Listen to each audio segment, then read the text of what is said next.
Então, no experimento de hoje, eu apresento para vocês um termoscópio, né? É um termômetro, uma espécie de termômetro, né? Só que a escala aqui não está graduada, então a gente costuma chamar de termoscópio, né? É parecido com o que acontece com o termo espectroscópio e espectrômetro, né? Quando você mede as intensidades, consegue medir as intensidades das linhas, e você consegue, das linhas espectrais, e consegue fazer uma medida quantitativa, ou tirar uma medida quantitativa, em geral nós chamamos de espectrômetro, né? E quando não, você chama de espectroscópio. Quando não está calibrado, quando você não consegue ver a distância entre as linhas, esse tipo de coisa. Aqui no caso é um medidor de temperatura, que enquanto você tira medidas semi-quantitativas, você define como termoscópio. E quando você calibra a escala, você pode chamar de termômetro, tranquilamente. Então, é uma montagem bastante simples. Vocês podem encontrar essa montagem, a descrição dessa montagem em vários lugares na internet. Eu optei por uma montagem simples, então uma garrafa pequena de PET, pode ser de vidro também. E no líquido aqui eu usei água, para colorir aqui eu usei vinagre. Eu tentei com um pouco de vinho e não ficou tão escuro aqui, vocês podem ver. Eu coloquei um pouco mais de vinagre balsâmico, um vinagre mais escuro, para ele ganhar essa cor. Então, o elemento que você vê se movendo é o líquido, né? E o elemento que varia, na verdade, que é o volume do gás dentro da garrafa. Quando você aquece, então eu vou colocar a mão aqui, ó, encostei a mão, então você consegue ver aí o líquido subindo, né? Tá lá. Porque o gás aquece. Na medida em que ele aquece, aumenta a temperatura. Aumentando a temperatura, aumenta o volume. Ele empurra o líquido para cima aqui. Então, veja, nesse tempinho é óbvio que o líquido não mudou muito a temperatura dele, né? O gás, sim, se põe a mão aqui, ele está mais fresco que aqui, né? Onde eu estava com a mão anteriormente. Então, o que está dilatando aqui não é o líquido, tá? Vocês vão encontrar algumas medidas, algumas explicações aí na internet, dizendo que é melhor um líquido que tem um coeficiente de dilatação volumétrica maior que o outro, mas o coeficiente de dilatação volumétrica desses líquidos todos ali que eles apresentam, em geral, é lá da ordem de 10 a menos 3, variando um pouco de um para o outro. Eles não variam tanto assim como a gente está vendo nessa coluna que sobe aqui, né? Mesma coisa sobre... É claro, né, se você coloca um líquido com densidade menor, ele vai se mover mais com menos variação de temperatura. Então, se você coloca álcool, por exemplo, tem algumas montagens que propõem colocar álcool com água, coisas assim, como a densidade fica menor, o que acaba acontecendo é que ele fica mais sensível, porque a variação da pressão aqui vai corresponder do gás, né, vai corresponder a uma variação de altura de coluna de líquido, que vai ser maior, a variação vai ser maior para líquidos de densidades menores, né? Então, mas para fazer alguns experimentos simples, como aqui, né? Só de colocar a mão, a coluna sobe, veja, não vai fazer muita diferença se é álcool ou se é água, né? Se você, então, pode usar água, se você quiser deixar isso lá na sua bancada, aí é bom colocar para a água não apodrecer e colocar realmente um vinagre, um pouco de álcool, para não ficar um negócio, uma água apodrecida, né? Aumentar o tempo, pelo menos, um pouco de o tempo de vida do líquido ali, né? Ele não ficar, não ficar formando alga, enfim, lodo, né? Ali. Bom, eu vou mostrar para vocês assim, uma abordagem teórica para o problema do aquecimento ou do resfriamento do gás, aqui no caso. E a gente vai fazer uma experiência relacionada com o resfriamento do gás, né? A curva de resfriamento dele. Então, é um experimento, veja, uma garrafa PET pequena, poderia ser um pouco maior, não tem problema. O volume de... Vocês podem experimentar, né? Colocar um volume pequeno de... aumentar aqui a quantidade de líquido, diminuir e ver o que vocês podem testar, né? Se você colocar um volume muito pequeno aqui, o que vai acontecer é que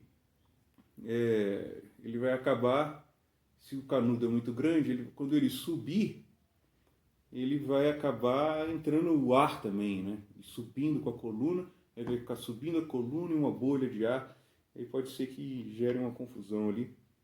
Então, é melhor mesmo colocar um pouco mais o volume aqui de líquido, tá?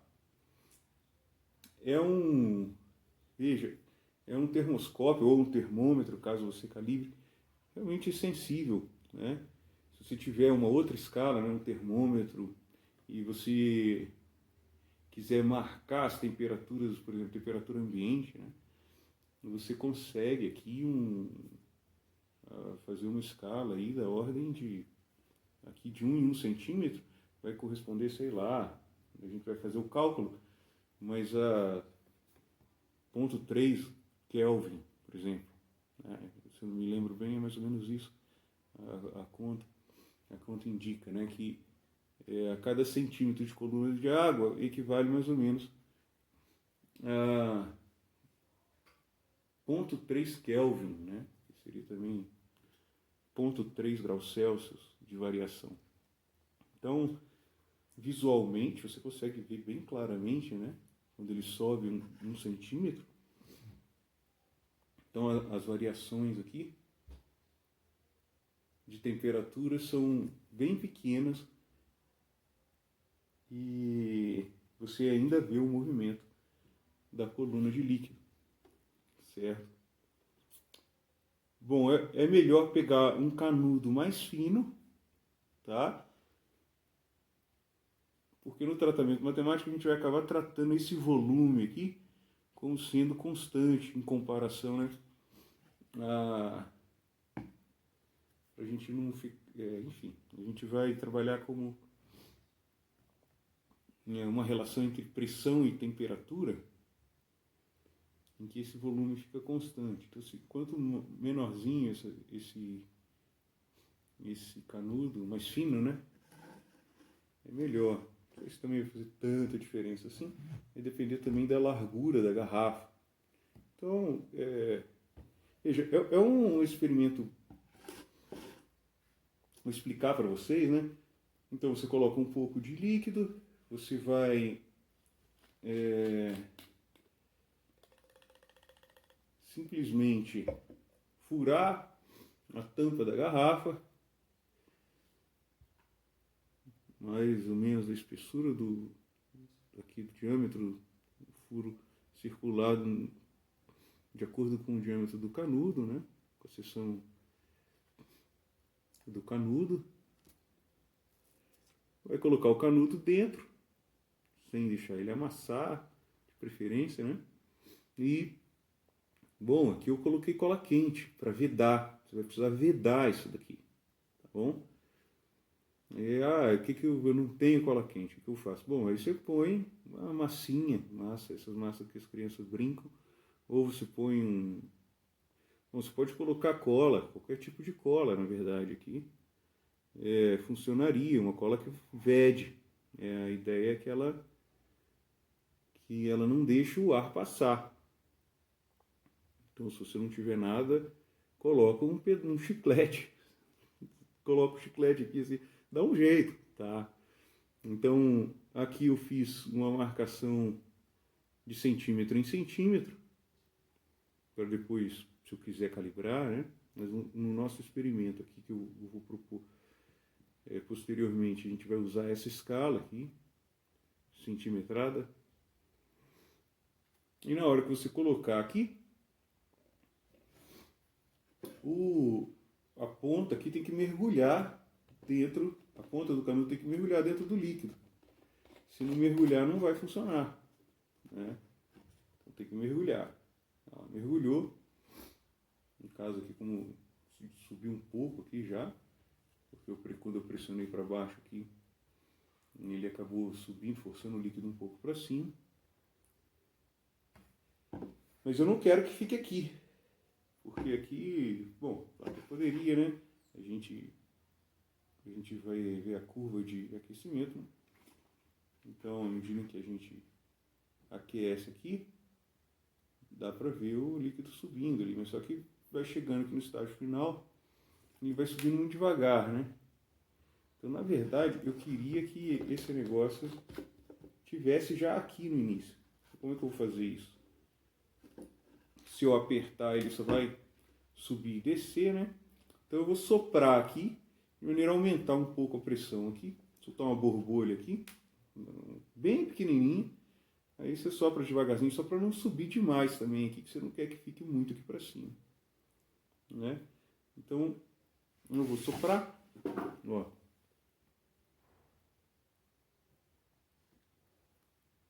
Só soltou uma bolinha lá.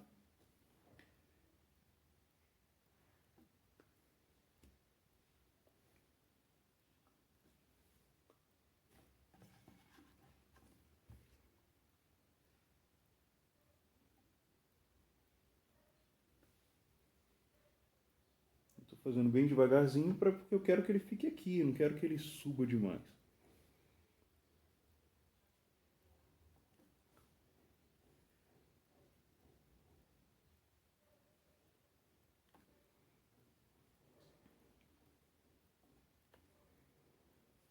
Então tá aqui. Ele subiu aqui até 1, 2, 3 marcações, né? Mas é claro, quando eu sopro, o ar ali, ele está numa temperatura maior, porque eu estou aqui a 36 graus, o ambiente está a 25, sei lá. Então, se você esperar, ele vai descer até que o gás esteja, o líquido, né, esteja em equilíbrio térmico com o meio.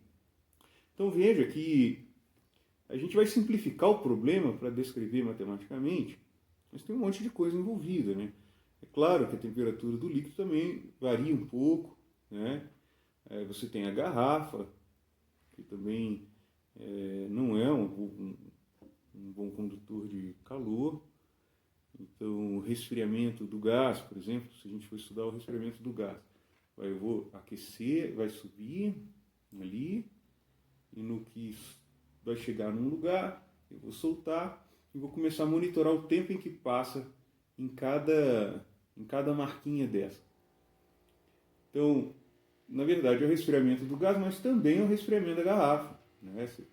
Porque aqui eu estou aquecendo a parede da garrafa, né? Então, tem aquecimento da parede da garrafa também, não é só o gás, né? O resfriamento acontece, o tempo de resfriamento, que a gente tirar lá uma constante de resfriamento, relacionado ao resfriamento, vai estar relacionado a essa troca de calor entre esse gás e a garrafa e o líquido e tal com o meio ambiente. Bom, é um experimento simples, ele pode ser explorado, bastante explorado, desde o 9º ano do ensino fundamental até o ensino médio e ensino superior. Você pode pensar em atividades experimentais relacionadas, você pode pensar em perguntas a serem feitas, e a serem respondidas, a serem discutidas sobre isso.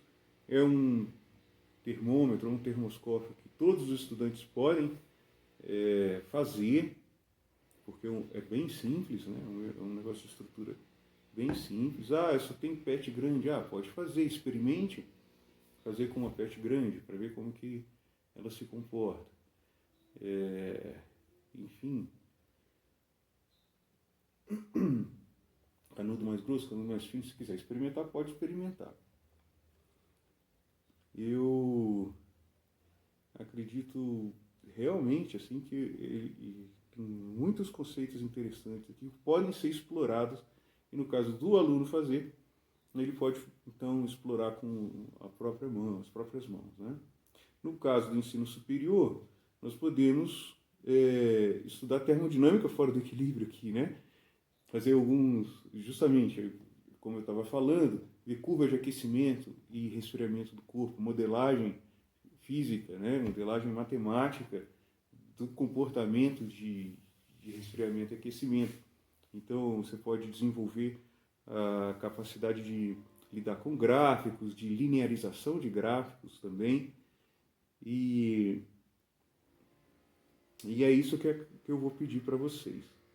Tá? Vocês vão construir um termoscópio, vocês vão então fazer um monitoramento do resfriamento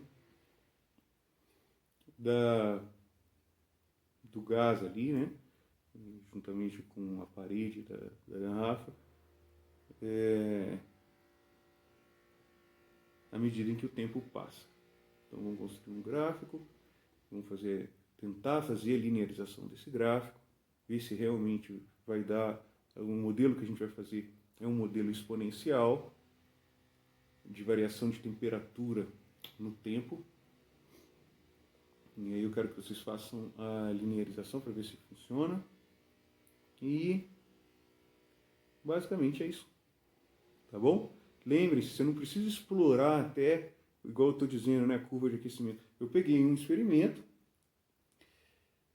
que é relativamente simples de se construir, né? Você pode simplesmente fazer um tratamento mais intuitivo a respeito das explicações relacionadas, mas você também pode chegar num tratamento mais específico, resolvendo uma equação diferencial, construindo um gráfico. Então, você pode abordar o mesmo problema com uma profundidade maior, certo? Então, vamos lá.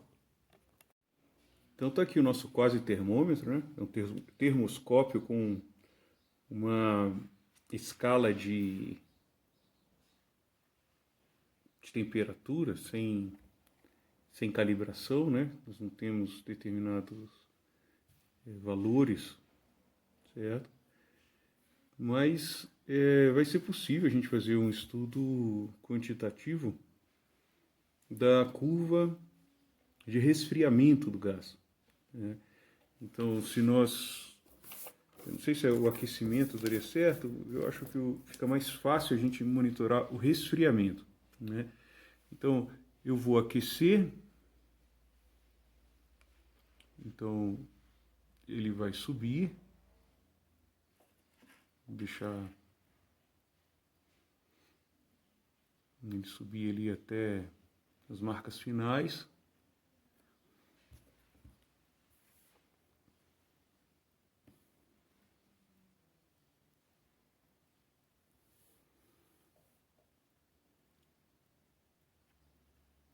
Dá para fazer a curva de aquecimento nesses pontos finais, que ele sobe mais lento, sim. Vamos primeiro fazer a curva de resfriamento, tirar os dados, né?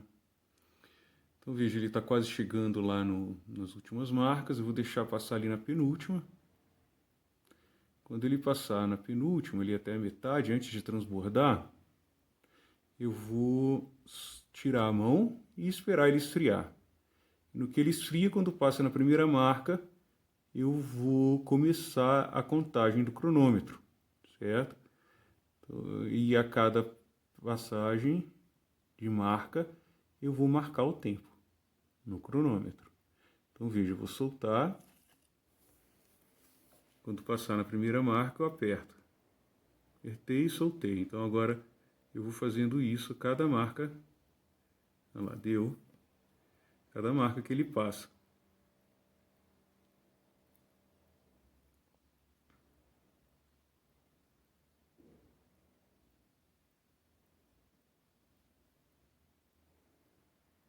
As primeiras marcas ele passa mais rapidamente, né? E ele vai diminuindo a velocidade,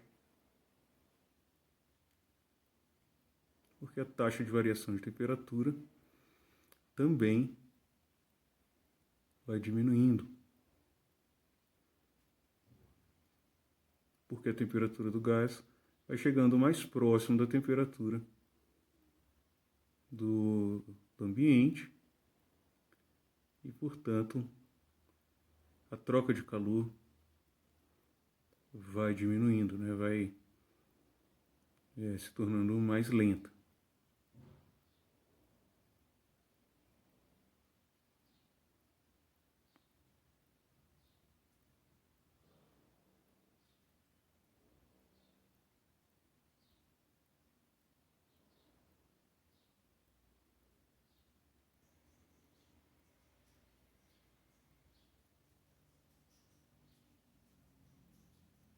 Esse último está muito devagar, eu vou tirar, tá?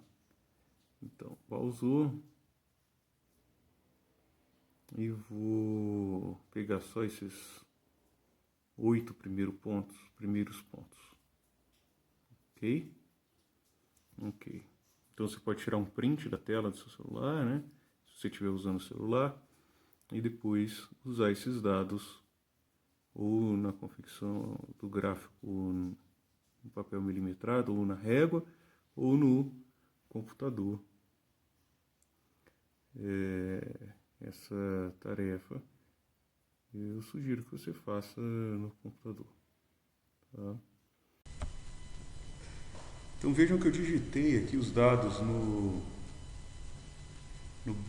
OpenOffice Calc.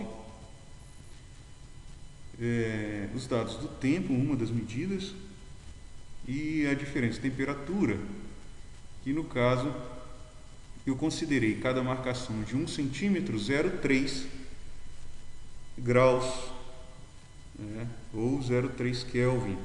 Então aqui, quando já passou esse tempo, a gente não conseguiu, eu descartei o próximo ponto, eu considerei que já estava muito próximo da temperatura ambiente. E aqui a maior diferença no início, né, que são 8 marcações, então foi 0,3, 0,6, 0,9, 1,2, 1,5, 1,8, 2,1. Então dá 1, 2, 3, 4, 5, 6, 7 intervalos, né? E esses são os dados. Então, se você selecionar aqui, pedir para plotar um gráfico de dispersão, você vai ver que a curva é semelhante a uma curva exponencial. O quão similar é uma exponencial, você pode mandar então o programa fazer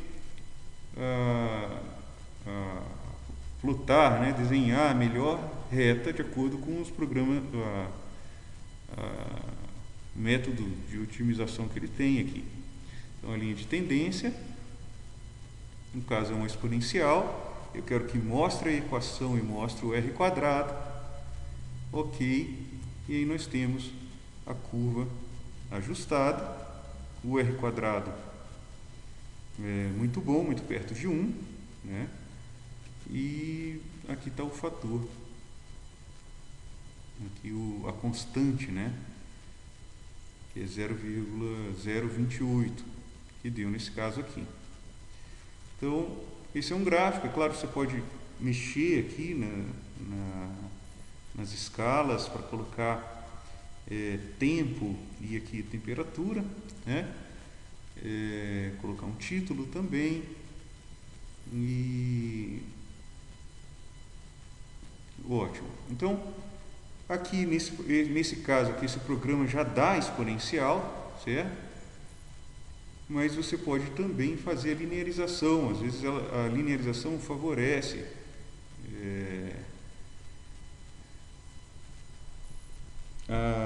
o ajuste da curva, e é sempre interessante dar uma olhada, tá? Se realmente, se você tem a possibilidade de linearizar, né? Se o resultado é semelhante ou se ele usa um outro algoritmo de ajuste de curva.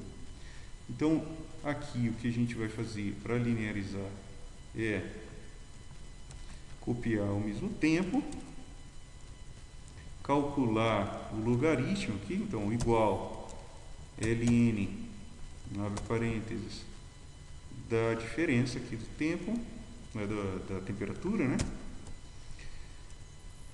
Enter. Então aqui ele já calcula. Se você deixa ele selecionado, vem até aqui nesse quadradinho que puxa para baixo, ele vai fazer a mesma conta para todos, né?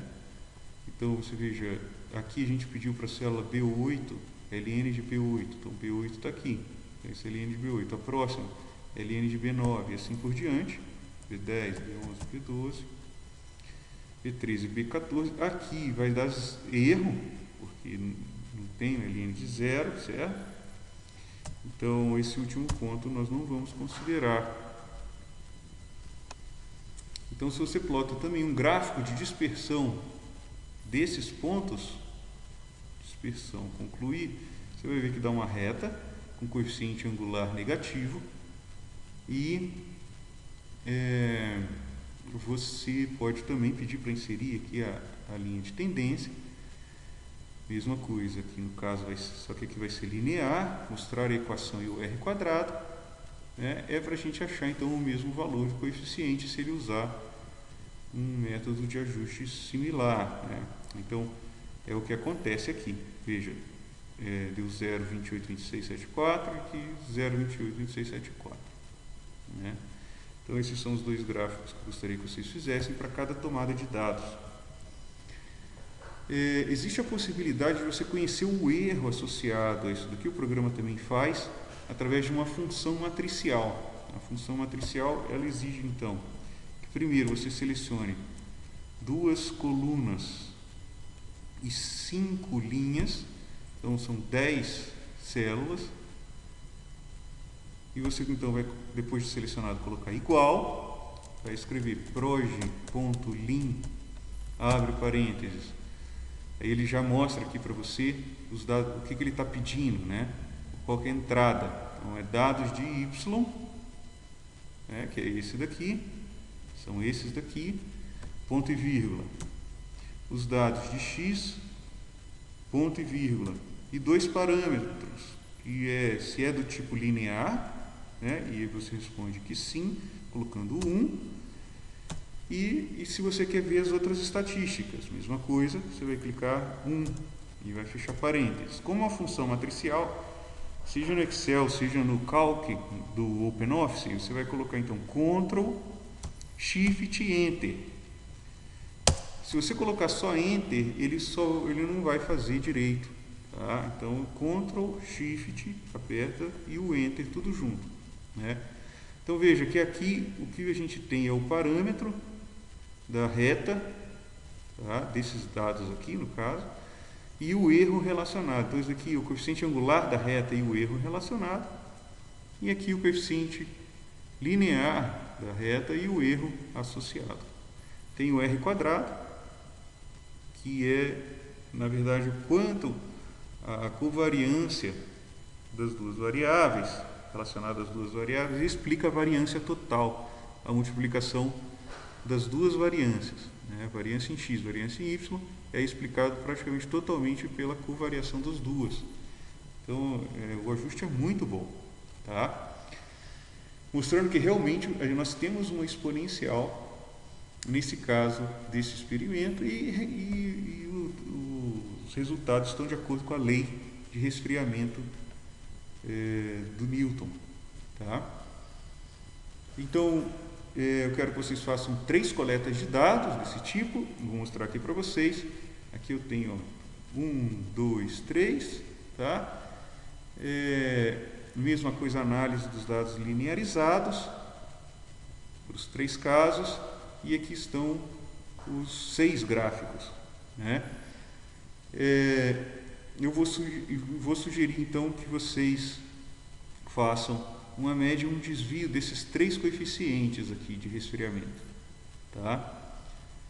É isso. Tudo bem? Beleza. Quero mostrar aqui para vocês algo que é bastante comum acontecer nos relatórios, e não só em relatórios, mas em artigos até de pessoa mais experiente, é a representação dos números fora do representação de números não significativos, né? É claro, existem algumas possibilidades de representação, mas esse número aqui, esses vários números aqui, eles não têm sentido, né? Então, você pode, no caso, então olhar o erro aqui. Você sabe que o erro está aqui na 4ª casa decimal, nesse caso aqui está na 3ª, né? Então, você pode escolher representar esses valores até a 3ª ou 4ª casa decimal. Então, a diferença aí vai estar... em geral, nós usamos no erro 1 ou 2 algarismos significativos, tá? Não mais do que isso. Então, por exemplo, aqui você poderia colocar 78, né? Então 20, né? E então, para modificar isso aqui, você então clica 2 vezes e acha aqui nessas abas o que diz respeito ao número. Escolhe o número e o número de casas decimais que você quer expressar, certo? Então, essa representação está bem melhor do que aquele monte de número, né? Então, veja, aqui nós temos o erro nessa casa, certo? O 3, aqui onde está o 3, e é onde está realmente o nosso erro, né? Então, se nós fôssemos representar esse número, como nós representaríamos? 0,0283 mais ou menos 0,0002, certo? É claro que você pode colocar isso em potência de 10, né, para não ficar com esse monte de casas decimais. Mas então você representa aquilo que é significativo, porque se você tem dúvida nesses 2 algarismos, né, se o seu erro está aqui, não tem por que você colocar todos esses 4 na sequência, certo? Depois que vocês fizerem a média dos coeficientes, vocês vão perceber que, na verdade, que por gráfico você tem uma precisão relativamente grande, mas as condições experimentais, elas não se reproduzem de uma medida para outra. Pelo menos eu não tomei tanto cuidado assim. E aí você pode ver que, ó, meu Deus, 0,28 em um, 0,23 em outro e 0,2 em outro, né? Então, quando você for tirar a média desses valores, você vai ter um desvio, a média e o desvio, né? Aqui, desses valores, quando você tirar, você vai ver que vai dar um erro maior do que o erro que dá em cada gráfico, né?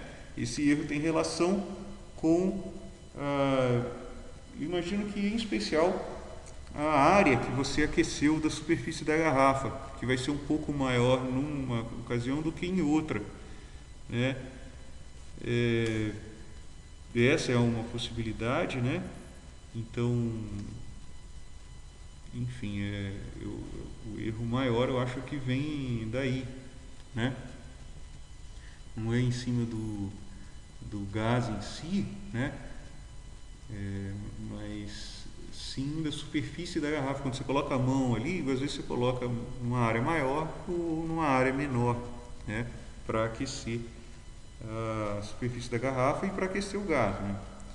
Então eu acho que essas diferenças têm relação com isso. Se você faz bem, se você consegue fazer, colocar sempre a mesma superfície, né? Eu acho que você vai encontrar valores até mais próximos que os meus aqui. Tá bom? Mas então tire a média e o desvio desses 3 valores aqui. E represente, no caso, vamos supor que o erro aqui vai estar em 0,028, num caso, outro 0,23, outro 19. Então, o erro vai estar provavelmente nessa casa aqui, do 8, do 3 e do 2.0, que se for arredondar isso aqui vai dar 2.0, né? Então, vai dar provavelmente uma medida 0,02, vamos supor, 4, mais ou menos um erro que vai estar na terceira casa decimal, né? E não precisa então sair colocando aquele monte de número, coloca só até a terceira casa decimal. Ah, quero acrescentar a quarta, pode? Já que o primeiro algarismo do erro está na terceira? Sim, pode. Então você coloca 2 algarismos no erro, né? Que vai ser a terceira e a quarta casa decimal, e você expressa também a sua média com esse número de algarismos, né? Até, no caso, a terceira e a quarta decimal. Pronto. Certo? Beleza.